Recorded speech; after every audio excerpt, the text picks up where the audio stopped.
going to show you how to find the number of sides in a regular polygon when you have the interior angle.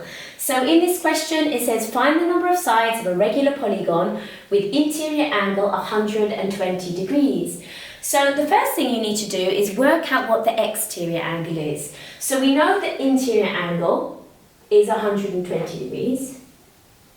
And the exterior angle is this angle here outside the polygon, and it lies on the same straight line as the interior angle. So to work out the exterior angle, we have to subtract 120 from 180, since there are 180 degrees along a straight line. Okay, so the exterior angle here is 60 degrees. Now in a polygon, the exterior angles always add up to 360 degrees. So if we divide 360 degrees by one exterior angle, it tells us the number of exterior angles and also interior angles and also the number of sides. So by dividing 360 by one exterior angle, we work out that there are 6 sides for this regular polygon.